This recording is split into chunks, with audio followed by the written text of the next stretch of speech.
पिताजी धौलतपुर दिल्ली में bus stand पर कोने में चद्दर पात के वहाँ किताबें बेचा करते थे। मैं संग बैठा करती थी उनके फुटपाथ पे। और मुझे आज भी मेरे लिए जब लोगों का आगमन होता था सामने के आर्मी क्लब में, सोचती थी कि एक दिन ऐसा आएगा कि मैं किसी मंच पर रहूंगी जहाँ, लेकिन जब आप रौनक दिल्ली को फुटपाथ से देखते हैं तो मैं शायद ही उन कम लोगों में से हूँ जिसने अपने जीवन के 40 या 45 साल के अंतराल में दिल्ली से भी देखा, राष्ट्रपति भवन से भी देखा है।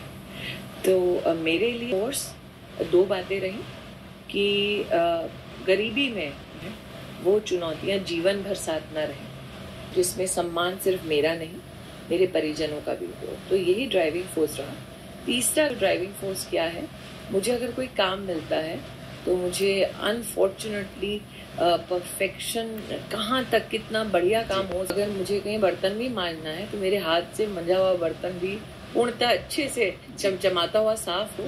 तो एक respect for the kind of labour that you do पिता ने इनकलकेट किया, तो वो जीवन भर साथ रहा है। वो डी माना जाता है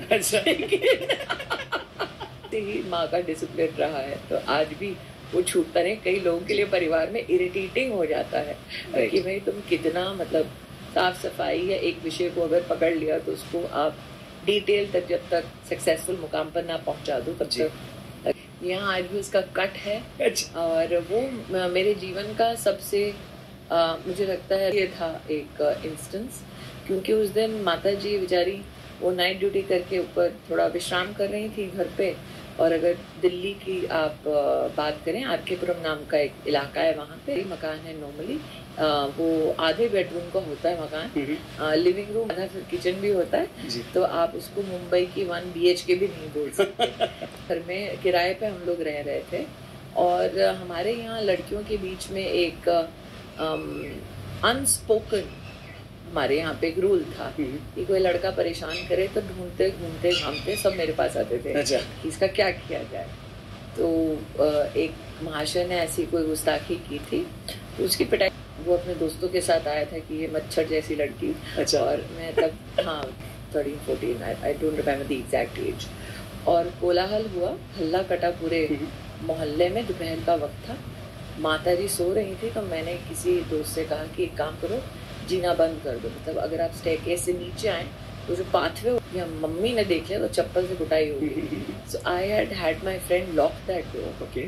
और जब हंगामा हुआ नीचे तो ऑब्वियसली माता जी की ये आवाज जो है शायद एक दो मेरे बच्चे भी है। तो वो आके जब देख रही थी बालकनी से तो उन्होंने देखा कि अच्छी खासी कुटाई चल रही है।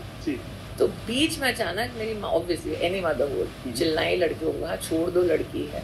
And I was very embarrassed. I realized that my gender apparently is a problem. Yes. तो वो एक क्षण जो मैंने अपनी माँ को देखा, मैंने कहा मॉम प्लीज, उसी में लड़के ने मुझे यहाँ जबरदस्त दिल मेरा कटा हुआ है। तो लेकिन उसके बाद उसकी जम के धुलाई हुई। उसके बाद कोई लड़का हमारे मोहल्ले की तरफ, तो मेरा ये पूरा मोहल्ला भी गैदर हुआ था उस वक्त। आज मतलब what that's like 30 years ago।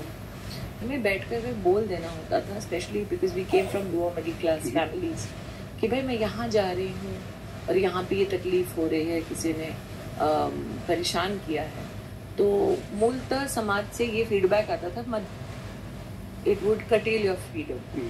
तो कई लड़कियाँ झेल लेते थे कि भैया बोलेंगे तो फिर रोक दिया जाएगा, इससे अच्छा है बोले ही मत, झेल लो। कहते कि झेलो क्यों? उनको एहसास हुआ, बड़े फिर बैठे, उन्होंने कहा What, where all do you have problems? All girls together could tell their families कि मुझे ये दिक्कत रही। तो मेरे लिए इसीलिए वो एक एपिसोड जीवन का रिमार्केबल, कि हम कई बार सोचते हैं कि बड़े समझेंगे नहीं, परिस्थितियों से खुद गुजर चुके हैं जी। उन्होंने भी जीवन के साथ ऐसे ही कॉम्प्रोमाइज किया होता है। तो उनका कि एक छटाक भर की लड़की पीट रही है पकड़ के, तो ऑब्वियसली कहीं ना कहीं I was happy that we could have a dialogue. हमें यहाँ तकलीफ होती है, कोई कुछ करे उसे भाई बताओ क्या, इसलिए कोई लड़का वापस परेशान करने की। मेरा एटीट्यूड है भैया माफ करो, मुझे अकेला छोड़ दो, सोए हुए शेर की पूंछ के ऊपर पैर मत रखो। एटीट्यूड है लिव एंड लेट लिव। मैं I don't go looking for a fight, but if the fight comes to me then I fight to the end. And to success.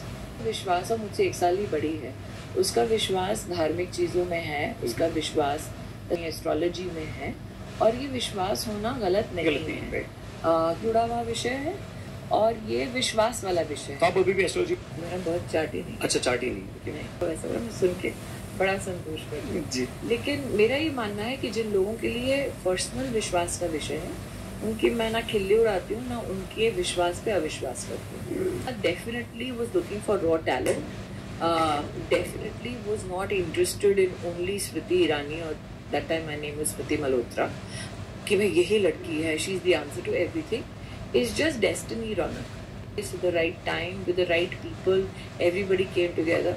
हो भी सकता था कि वो उड़ा देती एस्ट्रोलॉजी की बात, फटे हुए जीन्स में, टी शर्ट में, झोले के साथ, ये कहाँ से कुछ बन पाएगी। She could have done that. So it takes a minute for you to take a decision. मुझे याद है कि ये जो आप मिहिर अमन उपाध्याय देखते थे, ये एक मिहिर था जी, और वो सज्जन को एक जाने माने मॉडल हुआ करते थे उस जमाने में, मुझे तो पता नहीं था। और बालाजी में बज की मिहिर बहुत अच्छा है, तुलसी फ्रेश होनी चाहिए, कोई पहले किसी ने देखा ना हो। मुझे आज भी याद है, डायरेक्टर ने शायद 2-3 दिन की शूटिंग हमारे सीता को फ़ोन किया और कहा ये लड़की को कुछ नहीं आता, इसको हटाओ नौकरी से। एक तक drove down all the way from her office to Chandivali studios, Mumbai जो खासा डिस्टेंस पे है। उसने आके मुझे पूछा प्रॉब्लम क्या है। अगर आप चाहते हैं कि इमोशन कनेक्ट हो तो इमोशन रियल होना चाहिए, तो मैं ऐसा सिसकते हुए रो नहीं सकती। सो टू हर क्रेडिट उसने कहा ठीक है, आपको जैसा उचित लगे। ये मैंने उनको ये अश्योर किया था कि मैं जिस तरह से अभिनय करूँगी, जो रॉ होगा, जो अनब्रिडल्ड होगा, वो मन को छुएगा। क्योंकि अगर कोई बहुत मुसीबत से गुजरता है, मैंने कहा वो चमचमाती लिपस्टिक पहन के, ग्लिसरीन लगा के, you can't connect with people. To her credit, she was happy to have a de-glamorized version of me when I wanted to express extreme emotions. Specially जब परिवर्तन हुआ जनरेशन का, सास भी कभी बहू थी में, एक संघर्ष चला मेरा personal, director and Shubha, because every time हम लोग माटे यूज करते हैं बाल सफेद करने के लिए, वो करती थी। Shubha ji used to get so irritated, इसका बाल का सफेदी इसकी छुपाओ। तो कैमरामैन को इंस्ट्रक्शन होता था कि कुछ भी करो, इसके माथे के ऊपर जो टिल्टेड लाइट है उसको ऐसा आप करिए कि उसका सफेद दिखे ना बाल का। थी मैंने कॉल सुनी, व्हाट आर यू डूइंग? अरे हीरोइन थोड़ी ना बूढ़ी दिखती है, ये वाली दिख। जिन लोगों ने हिदायत दी वो गलत नहीं थी, वो खुद भुक्तभोगी थे। मैंने देखा, मैंने मीडिया और आर्ट्स में देखा, अगर उनको पता चलता था आप स्वयं सेवक हैं तो आपका करियर का नाश निश्चित है। तो जिन लोगों ने ये सब एक्सपीरियंस किया था, it was wise to listen to them. But आप कब तक अपनी आइडियोलॉजी से डिस्टेंट जो है पब्लिकली रह पाएंगे? तो मैं विश्व हिंदू परिषद में तलासरी नाम का क्षेत्र है, वहाँ पर थोड़े बहुत प्रोजेक्ट्स करती थी, और मेरे साथ मीटिंग गोपीनाथ मुंडे जी की। तो उन्होंने मुझे कहा कि देखिए, आप बदलाव लाने के लिए समाज सेवा कर सकते हैं, लिमिटेशन में संतोष दे सकता है, लेकिन पूर्णतः अगर बदलाव होना पड़ेगा। करेक्ट। पॉलिसी मेकिंग सिर्फ गवर्नेंस एजेंडा से ही आ सकती है। आपकी अगर ताकतवर एक पॉलिटिकल पैट हो, एक पॉलिटिकल आइडियोलॉजी हो, उससे हो सकता है। एंड दैट मेड सेंस, क्योंकि उससे पहले मैं हिंदुस्तान में यूएसएड WHO की ORS प्रोग्राम की एम्बेसडर रह चुकी थी। तो मैं पॉलिसी डिसीजन मेकिंग में इसीलिए मैंने फॉर्मल पॉलिटिकल पार्टी को ज्वाइन किया। लेकिन करियर के पीक पे किया, ज्वाइन किया तो ऐसा नहीं कि आई और किसी सेफ सीट पे बैठ गई। ग्रास रूट से शुरू किया, देश में उपाध्यक्ष रही, फिर धीरे धीरे प्रदेश में, महाराष्ट्र में मैं सचिव बनी, नितिन जी तब अध्यक्ष थे। अटल बिहारी वाजपेयी जी के समय से लेकर अब तक कार्यकारिणी जो नेशनल एग्जीक्यूटिव है भारतीय जनता पार्टी की, उसमें लगभग 5 से 6 बार मेंबर रह चुकी हूँ। राष्ट्रीय सचिव, नेशनल सेक्रेटरी 2 बार रह चुकी हूँ। महिला मोर्चा की राष्ट्रीय अध्यक्ष रह चुकी हूँ। मैं चाहती थी have respect for the kind of effort people put in for the ideology if you have not worked from the grass roots. तो कई लोगों ने मुझे डिस्कवर पॉलिटिकली तब किया जब मैं 2014 में मंत्री, लेकिन तब तक वो बहुत लोगों के ध्यान में नहीं था। और मेरा करियर ग्राफ टेलीविजन में ऐसा रहा कि आज भी, एक तो मुझे पता नहीं था कि रिप्स पे रहती हूँ, तुलसी याद करता, अब वो शो बंद हुए 8-10 साल हो गए, लेकिन उसकी मेमोरी जो है, रेजोनेंस है, आज भी है। मैम जीत हासिल करी वो कुछ लोगों के हिसाब 19 का चुनाव डिसरप्शन की दृष्टि से पॉलिटिक्स में इसीलिए शायद खास माना जाता है क्योंकि इंडियन नेशनल कांग्रेस का राष्ट्रीय अध्यक्ष कभी नहीं हारा। पहली बार न सिर्फ कांग्रेस का अध्यक्ष बल्कि आज जिसे इंडिया अलायंस कहा जाता है, हमने उनके खिलाफ चुनाव संगठित यहाँ पर हारे। Rahul Gandhi does not fight the election alone, we in Amethi fight the Congress establishment. इसका मतलब जब चुनाव होता है यहाँ पे और अगर का कोई प्रत्याशी हो तो जितने कांग्रेस के स्टेट्स के चीफ मिनिस्टर्स हैं वो यहाँ चुनाव लड़वाने आते हैं। ये कभी जग जाहिर होता नहीं, जैसे कि 2019 में अशोक गहलोत की टीम यहाँ थी, भूपेश बघेल जो निवर्तमान सीएम थे छत्तीसगढ़, वो प्रत्यक्ष रूप से यहाँ चुनाव लड़वाने के लिए। So when I fought 2019, not fighting just Rahul Gandhi, I was fighting Rahul Gandhi, Akhilesh Yadav, two chief ministers of the Congress party and BJ's party. So there were 5 forces against which we fought and we won.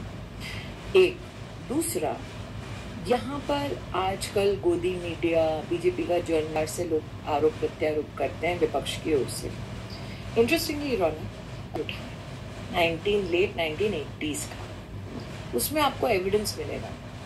इस लोकसभा क्षेत्र में राजीव जी के खिलाफ गांधी जी के बापू के grandson लड़ते थे और उस चुनाव में कांग्रेस पार्टी ने इस क्षेत्र में 97 बूथ कैप्चर किए थे। नहीं मिलेगी। अब न्यूयॉर्क टाइम्स तो गोदी मीडिया है नहीं, वहां का आज भी लिंक जीवित है। इस इंटरव्यू के बाद शायद वो भी उड़ा दिया जाए।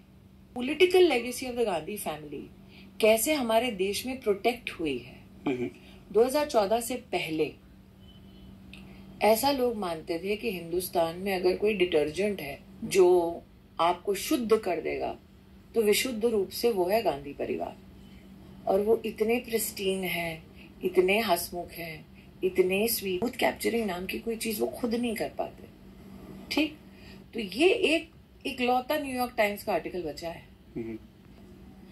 उन्होंने महात्मा गांधी के पोते के खिलाफ चुनाव में बूथ कैप्चर किया।